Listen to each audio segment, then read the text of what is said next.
तो हमारे पास कुरान पाक सबसे बड़ी दलील है, सबसे बड़ी। अगर काफिरों के पास कुरान पाक का कोई जवाब होता ना तो वो बदर में तलवारें लेके ना आते, कुरान का जवाब लेके आते। जवाब ख़त्म हो गया था तो उन्हें तलवार उठानी पड़ी थी। कुरान पाक सदाकत की दलील। हमारे यहाँ हुआ ये कि कुरान के कारी तो अल्लाह के फ़ज़ल से मौजूद हैं, हाफिज़ भी मौजूद हैं। अभी इंशाअल्लाह साहबज़ादा साहब की भी दस्तारबंदी होगी। कारी हैं, हाफिज़ हैं, आलिम हैं। ज़रूरत उन लोगों की है जो कुरान पाक से मोहब्बत करें, जो किसी कारी साहब से आके कहें मेरा दिल करता है आज आप मुझे सूरह मुल्क की तिलावत सुनाएं, मेरा दिल करता है सूरह रहमान पढ़ के सुनाएं। बड़ी अच्छी बात है, महफिलों में रुके आते हैं, बड़ी अच्छी बात है, सोहनी बात है। लोग फरमाइश करते हैं फ़लानी नात पढ़ो, लेकिन चलो कोई एक रुका आ जाए कि जनाब सूरह यासीन पढ़ो, कभी आ जाए, दिल करता है कभी आ जाए। आया नहीं वैसे अभी तक, कभी आया नहीं। आना चाहिए कि नहीं आना चाहिए? अच्छा, एक और मसला है, नकीब, ख़तीब, नात खां, मेरी तरह जो बंदा भी स्टेज पे आएगा वो आके कहेगा सारा कुरान हुजूर की तारीफ़ है।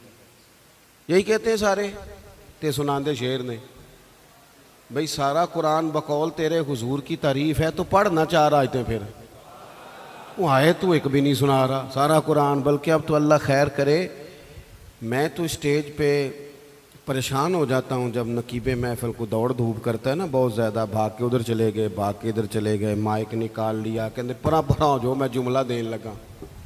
तो कई दफ़ा पूछने को दिल करता है तू जुमला देने लगा कि बम जलाने लगा है? बात कर जो करनी है, और जो बात तूने इतना ज़ोर लगा के की वो बड़े आराम से भी हो सकती थी। तो ये मिजाज नहीं संजीदा लोगों का, संजीदगी फ़िक्र हुस्न होता है ज़िंदगी का। मेरी बात की समझ आ रही है? और ये स्टेज वालों की गलती नहीं होती।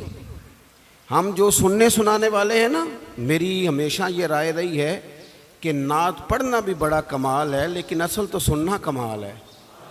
इसलिए कि नात सहाबा पढ़ते थे और मदीने वाले महबूब सुना करते थे। तो जब समातें ज़्यादा मौसर होंगी, मुहज़्ज़ब होंगी, तो इंशाअल्लाह सुनने वाले भी उसी तरतीब से चीज़ों को मुरतब करेंगे। आम दाम बरसरे मतलब कुरान पाक हमारे पास दलील, और कुरान पाक में सचमुच हर चीज़ का हल मौजूद है।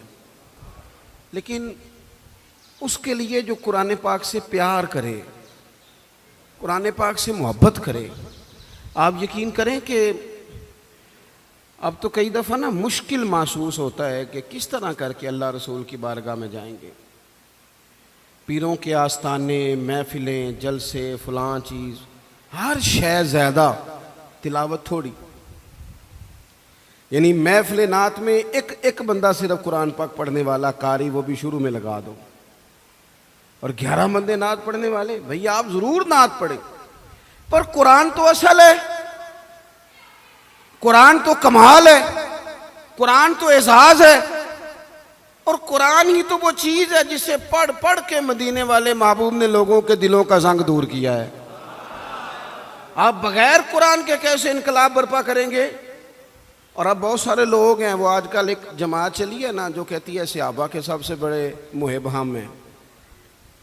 फिर एक और निकली है जो कहते हैं कि हमें ज़्यादा समझ आई है, इमाम हसन से भी ज़्यादा समझदार हैं, उन्हें ज़्यादा समझ आई है। ओ खुदा के बंदो, मेरे रसूल पाक की हर निस्बत अगर हुजूर की औलाद की बात हो तो मेरे इमाम कहते हैं तेरी नस्ल पाक में है बच्चा बच्चा नूर का, एक एक बच्चा हुस्न वाला। और किस बंदे में जुर्रत है, इतनी ताकत रखता है कि वो ये अकीदा फैलाए कि नबी पाक का कोई सहाबी ठीक नहीं? तुझे किसने ये इजाज़त दी है? अपने कद के मुताबिक बात करनी चाहिए। ये हुजूर के सहाबा हैं, हज़रत अबू बकर सिद्दीक से लेकर सैयदना अमीर मुआविया तक। हुजूर का हर सहाबी आंखों की ठंडक होनी चाहिए, तभी अकीदा हसीन रहता है। ये जो कमज़ोरियाँ दिखाई जा रही हैं ये सिर्फ किताबों सुनने से, यानी लोग शेरों के ज़ोर पर अकीदे तगड़े करना चाहते हैं। शेर हमसे ज़्यादा कौन पढ़ेगा? हमें तो बीमारी है शेरों की। मैं समझता हूँ अच्छा शेर तो अच्छे अदब की अलामत होता है, लेकिन शेर शेर है, अकीदा नहीं। अकीदा कुरान व हदीस है, अकीदा किताब व सुन्नत है। मेरी बात की समझ आ रही है आप हज़रात को? आप शेर पढ़ के अकीदे कोई मजबूत करेंगे? शेर वो जो अकीदे की तायीद में हो, अकीदे की आला हजरत ने दर्जनों आयात लिखी, हदीसें लिखी और उसके बाद शेर लिखा कि तू जिंदा है वल्लाह, तू जिंदा है वल्लाह। तो ये ताईद में है। बहरहाल इस तरफ जाना नहीं चाहता तो असल हमारे पास कुरान और कुरान कहता है ज़ालिकल किताबु ला रैब फीह, तुम्हें वो शानों वाली किताब दी है जिसमें शक की गुंजाइश ही कोई नहीं, कोई शक ही नहीं, बेऐब लारैब। कुरान मजीद अपनी एक अलग ताजगी रखता है, एक अलग हुस्न रखता है, वकार रखता है। और हुजूर ने पता क्या फरमाया, मौला अली रावी हैं हदीस के, महबूब ने फरमाया मेरा कुरान कभी पुराना नहीं होगा, इसे जब भी पढ़ोगे ना, जितनी दफ़ा भी पढ़ोगे ना, जिस रंग में भी पढ़ोगे ना, जिस टाइम भी पढ़ोगे ना, तुम्हें नई ताजगी अता करेगा।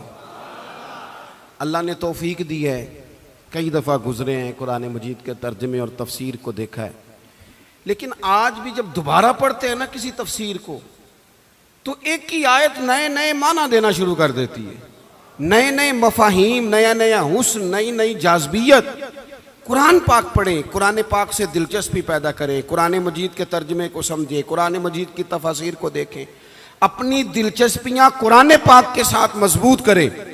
सहाबा क्या करते थे, हज़रत सैयदना अबू मूसा अशअरी रज़ियल्लाहु ताला अन्हु कुरान मजीद बड़ा सोना पढ़ते थे। हर बंदा हर काम नहीं ना कर सकता। हज़रत उमर फ़ारूक, इल्म का ये हाल है कि हुजूर फरमाते हैं मैंने ख्वाब देखी है, ख्वाब में मैं दूध पी रहा था और इतना दूध मैंने पिया कि मेरे नाखूनों में भी सफ़ेदी आ गई। फरमाया फिर जो बच गया मैंने ख्वाब में उमर को दे दिया। या रसूलल्लाह इसका माना क्या है? फरमाया इसका माना इल्म है। अल्लाह ताला ने हज़रत उमर को हुजूर के इल्म की खैरात अता की, इतने बड़े आलिम, लेकिन हज़रत उमर बड़े खुले दिल से कहते थे भाई कुरान उबई बिन काब सोना पढ़ते हैं, लिहाजा तरावियाँ यही पढ़ाएंगे। वो तरावी की इमामत करते थे। हर बंदे में हर खूबी नहीं होती और किसी की खूबी को तस्लीम करना ये बहुत बड़े इंसाफ की बात है। हज़रत अबू मूसा अशअरी कुरान पाक सोना पढ़ते थे, तो कभी मुलाकात होती तो हज़रत उमर कहते अबू मूसा यार ज़रा मुझे मेरे रब की याद तो दिला दे। तो वो कहते हुजूर आपको कोई रब भूला हुआ है? फरमाया ज़रा याद तो दिला। फिर वो कुरान पाक पढ़ते और जब वो कुरान पाक पढ़ते तो हज़रत उमर रोते। कुरान मजीद के साथ अपनी दिलचस्पियाँ, अपना मिजाज। मुफस्सरीन ने लिखा है कि सहाबा जब एक दूसरे से मिलते थे ना तो अस्सलामु अलैकुम के बाद सूरह असर की तिलावत करते थे। वो कहते थे कि इसके अंदर अल्लाह तबारक व तआला ने दीन इस्लाम की चीज़ों को, बुनियाद और असास को जमा कर दिया। अपना ज़ौक़ कुरान पाक के साथ। देखें यूरोप में थोड़े दिन पहले मैं एक आर्टिकल देख रहा था, अब लड़के और लड़की को शादी से पहले बाकायदा कोर्सेज कराए जाते हैं, मोटिवेशनल स्पीकर के पास ले जाया जाता है, क्योंकि वहाँ मिजाज है अकेले रहने का, तन्हा रहने का, तो शादियाँ ज़्यादा चलती नहीं, किसी को बर्दाश्त ही नहीं करते। वो कहते हैं पहले इन्हें कोर्स करा लो 2-3 हफ्ते का, इन्हें सिखा लो किसी को बर्दाश्त कैसे करना है। वैसे आजकल हमारे यहाँ भी बर्दाश्त को ज़्यादा कोई नहीं। हमारे बच्चे भी जब से मोबाइल आया है ना, वो भी कोई कोने ढूंढते हैं। चलो बच्चों नूं की आखना है, सियाने भी आंदे ने भाई ना ही कोई काम दसो सानू। समझदार तरीन बंदे कई दफ़ा कहते बच्चों की ख्वाहिश है जी पीर साहब एक फ़ोटो खिंचनी। मैं क्या बच्चों की है ना, तुम तो साइड से हो ना, बिचों आप किधर आ गए बीच में? तो बच्चों की ख्वाहिश है। यानी वो जो ख़ास रगबत हमने मोबाइल से पैदा कर ली, तो फिर बंदा तन्हाई पसंद होता है, किसी के साथ वक्त नहीं गुजार सकता, मुश्किलात होती। अब किताबें लिखी जाती हैं, ज़ौजैन के हुकूक पर लेक्चर दिए जाते हैं। मैं कहता हूँ सारी दुनिया के माहिर नफ्सियात इकट्ठे करो और सारे लेक्चर एक जगह पे, और कुरान मजीद का एक जुमला एक जगह पे, हुन्ना लिबासुल लकुम व अंतुम लिबासुल लहुन। अल्लाह फरमाते हैं मर्द औरत का लिबास है, औरत मर्द का लिबास है। ये आप ले लें, आप निकाल लें, जितने लोग भी ह्यूमन राइट्स पे बात करते हैं, जितने लोग भी आपको ज़ौजैन के मसाइल सिखाते हैं, जितने भी, ये एक जुमला कि मर्द औरत का लिबास है, औरत, इससे बड़ी बात मिल नहीं सकती आपको। 3 बातें मुफस्सिरीन ने लिखी, ज़्यादा लिखी हैं, मैं 3 अर्ज़ करता हूँ। वो कहते हैं एक तो बात यह है कि बंदा जितना मर्जी भी सोना हो ना, लिबास ना होना पहना हुआ तो बदसूरत लगता है। लिबास शख्सियत का आईनादार है। वही बंदा देखे ना, मैं किसी की बात नहीं करता, मैं पर्सनल ज़ाती तौर पे महसूस करता हूँ कि मैं नंगे सर बैठा हूँ ना, खाली नंगे सर, तो मुझे कई दफ़ा बच्चे भी कह देते हैं कि बाबा टोपी किधर है। और अगर आप टोपी पर इमामा रखते हो, आपका एजाज और है। लिबास से इंसान हसीन होता है, बगैर लिबास के ना मुहज़्ज़ब होता है, ना हसीन होता है, ना शाइस्ता होता है। अल्लाह ने कहा कि तन्हा तन्हा ज़िंदगी कैसे गुजारोगे, मर्द औरत का लिबास है, औरत मर्द का लिबास है। ये अज़दवाजी ज़िंदगी तुम्हें सजाएगी, तुम्हारे यहाँ औलाद होगी, तुम्हारे रिश्ते बढ़ेंगे, ससुराल के मेके के रिश्तों में वुसअत आए। फिर दूसरी बात मुफस्सिरीन ने लिखी, मर्द औरत का लिबास है। औरत आपको सर्दियों में भी लिबास की ज़रूरत होती है और गर्मियों में भी लिबास की ज़रूरत होती है। यानी अगर आप शदीद गर्मी में भी बाहर निकलेंगे तो कोई आपसे कहेगा ओ कपड़ा रख ले वही सिरते। इसका मतलब है लिबास गर्मी से भी बचाता है और सर्दी में तो फिर ज़रूरत है ही। तो ये जो मियाँ बीवी होते हैं ना, ये भी एक दूसरे को दुखों सुखों से बचाते हैं। ये भी गहराई में आप उतर के देखें तो ये ढारस बंधाते हैं, एक दूसरे के लिए ये आसानी का बायस बनते हैं। और तीसरी बात, जिस्म के ऊपर जितने भी दाग धब्बे हो ना, लिबास से छुप जाते हैं। सारे ऐब लिबास छुपा देता है।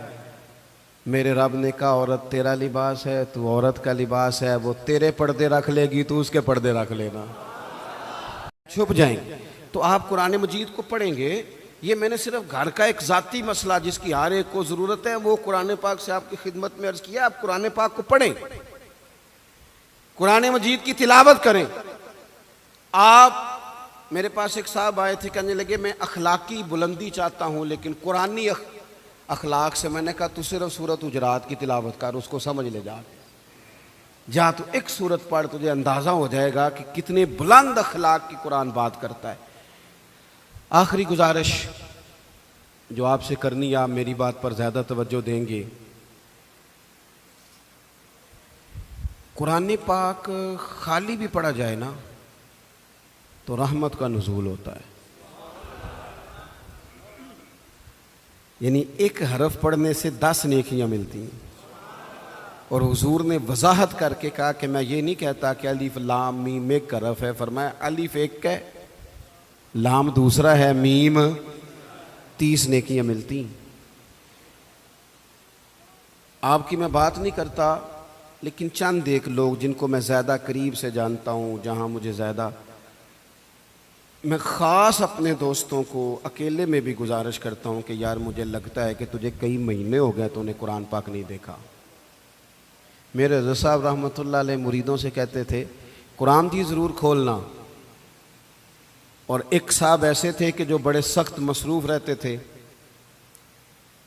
तो हज़रत साहब उनको फरमाने लगे ना भी ना कभी बड़ा कम टाइम हो ना, पढ़ने का मौका ना भी हो, तो सवेरे एक दफ़ा नमाज के बाद उसकी ज़ियारत कर लेना। कुरान पाक से रहमत की शुआएं निकलती हैं। कुरान पाक के साथ अपनी दिलचस्पियाँ, यानी सवेरे सवेरे ना मेरी वालदा, आपको पता है देहातों में सब ने भैंसें रखी होती थी, तो अम्मा जी यानी वो सवेरे उठ के दूध रिड़क के और फिर वो जब मुसल्ला बिछाती थी, तब मैं समझता था कि ये तकल्लुफ़ात हैं, क्योंकि जब बंदा पढ़ देता है ना फिर उसे गुंजाइशों का भी पता चल जाता है। मैं समझता था ये तकल्लुफ़ात हैं कि वो पहले कपड़ा मुसल्ला बिछाती, फिर प्याले में पानी ला के पास रखती, फिर वो जनाब उस पर पढ़ना शुरू करती, फिर वो रेल, और फिर रेल के ये जो हाफ़िज़ होते हैं ना हमारे, ये फिर ज़्यादा नहीं चूमते कुरान पाक को, इनके पास होता है ना हर वक्त, लेकिन वो पुराने बंदे वो शनील का गुलाफ, फिर उसे खोलना, फिर उसे चूमना, फिर सीने से लगाना, ये सारी चीज़ें उनके पेश नज़र रहती। अम्मा जी ना वो नमाज पढ़ के कुरान पाक के कोई 2-1 रुकू पढ़ के फिर आवाज़ देती, वो तुसी अजे भी सुते हो, मैं दूध भी रिड़क लिया, नमाज भी पढ़ ली, सबक भी पढ़ लिया, उठ जाओ ना, अब तो टाइम थोड़ा रह गया नमाज का। ये आप यकीन करें, मेरे से बुज़ुर्ग नाराज़ ना हो जाएं, लेकिन बच्चों को नमाज की तकरीर ना सुनाओ कि पुत्र नमाज पढ़नी चाहिए ना, तकरीर ना सुनाओ। तकरीरें बाहर चलती हैं, घर में नहीं चलती। घर में अमल चलता है। बच्चों के सामने नमाज पढ़ो, बच्चों के सामने कुरान पाक पढ़ो, अपनी औलाद को आदी करो किताब और सुन्नत का। सारा दिन गप्पें, सारा दिन बातें, घर में भी तबसरे, टेलीफोन पे गपशप, इसने तो नफ्सियाती कमज़ोरी पैदा कर दी है कौम में। अपने घर के अंदर चलन पैदा करें कुरान पाक का, कुरान पाक से प्यार हो। वो एक दफ़ा ना, ये ज़िला शेखुपुरा के किसी गांव में एक आड़ती था, ये मंडी में आड़त, वो पुरानी बात है पाकिस्तान बनने से पहले की। वो सादा सा बंदा था, दाढ़ी रखी थी, 5 वक्त नमाज पढ़ता था, तो फौत हो गया। आड़त करता था तो उसकी कब्र से खुशबू आने लग गई। ये तो कभी किसी पीर की कब्र च आउंदी तो फिर कोई मुंडिया ने वटत करनी सी पीरां दियां ने, फिर तो कमाल हो जाना था। अल्लाह खैर फरमाए, इल्ला माशाअल्लाह। फिर कोई कहानी, कोई करामत इधर उधर से जोड़ जाड़ के भी लोग बना लेते हैं। लेकिन वो सादा आदमी था, कब्र से खुशबू आने लग गई, शोर पड़ गया, लोग जमा हो गए। बंदे ना आहिस्ता आहिस्ता, वो इद्दत ख़त्म हुई तो उसकी खातून से कहने लगे कि मसलन अंगूठा छाप बंदा था, साइन भी नहीं करने आते, कब्र से खुशबू, आखिर कोई तो अमल होगा। कहने लगी उसे ना कुरान पाक से बड़ा प्यार था, पढ़ा हुआ नहीं था, तो हर रोज़ वज़ू करके ना दिन में 2 वक्त कुरान पाक खोलता और फिर उस पर लाइनों पे उंगलियां रख रख के चलाता, रो के कहता मालिका गलती हो गई है, मैनू पढ़ना चाहिए सी। अल्लाह तू जो भी आखे है साची आखे है, तेरा कलाम बड़ा सच्चा है, मालिक तू बड़ा करीम है, तू मेरे वास्ते खैर दियाँ गल्लां की थी। कहते वो कुरान पाक से बड़ा प्यार करता था, बीमारी, तंदुरुस्ती, सफ़र, हज़र, कुरान से बड़ा प्यार किया। लोग समझ गए यही तो वजह है कि कब्र की मिट्टी से भी खुशबू आ रही है। अच्छा, मैं बाज़ जगहों पे मुझे ज़िंदगी में ऐसे भी तजर्बात हुए कि यार ये अल्लाह की किताब है। मैं जहाज़ में बैठा था तो मोबाइल पे मैंने कुरान शरीफ खोल लिया, मैंने कहा चलो इतनी देर की फ़्लाइट है, कुछ पढ़ते हैं।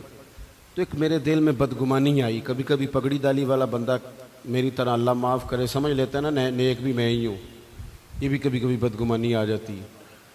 तो मैं वो तिलावत कर रहा था तो मेरे दिल में ख्याल आया, यार देखो सारे लोग कानों में टूटियाँ लगाई हैं, गप्पें लगा रहे हैं, कुरान पाक पढ़ लेना चाहिए था। तो एक नौजवान, उसने ना बाल पीछे यहाँ रबड़ डाली हुई, औरतों की तरह, पैंट शर्ट बड़ी डाढ़ी और बड़ा जदीद फैशन का उसका स्टाइल। तो मेरे साथ जो सीटें थी उन पे वो बैठ गया और फिर उसने फाइलों के अंदर से सूरत यासीन निकाल ली। और जब उसको मैंने तिलावत करते देखा ना, तो मैंने दिल ही दिल में माफ़ी भी मांगी अल्लाह से। और फिर मेरे दिल में ये भी ख्याल आया कि ये अल्लाह का कुरान है, मौलवी, वो कारी साहब, हाफिज साहब, वो फलां साहब, अपने जैसे लोगों से, नेक लोगों की बात नहीं कर रहा। वो तू ना पढ़े तो तू क्या समझता है, कोई पढ़ता ही नहीं। ये तो अल्लाह का कुरान है, ये पढ़ा जाता था, पढ़ा जाता है और क़यामत के बाद भी पढ़ा जाता रहेगा। पता नहीं अल्लाह ने, यानी अगर मैं और आप नहीं पढ़ेंगे तो ये मोहताज नहीं, किस किस से रब पढ़वा रहा है, कौन कौन पढ़ रहा है, किस किस तरह लोग पढ़ रहे हैं। तो कुरान पाक से मोहब्बत करें। आज जोर के बाद पढ़ लेंगे को 2-2 4-4 आयतें। चलो मैं कदों आके हाथ खड़े करो या कसम चुको, तुसी नीयत भी नहीं पे कर दे, थोड़ा सा पढ़ लेंगे इंशाअल्लाह ताला। अच्छा 2-3 दिन मेरे कहने पे पढ़ें आप, 2-3 दिन, सिर्फ लंबा नहीं। मेरा ये तजर्बा है, जो बंदा सुबह सिर्फ 2 दिन अलार्म से उठे ना नमाज के लिए फजर में, तीसरे दिन खुद ब खुद आँख खुल जाती है। अल्लाह ने ना ये दिमाग का कंप्यूटर इस तरह का बनाया है कि नींद भी इसमें फिट होती है, कितने से इतने बजे तक सोना है। तो अगर आप फिट कर लेंगे ना कि मैंने नमाज में उठना है, फिर तिलावत करनी है, तो इंशाअल्लाह ताला आपकी आँख खुला करेगी।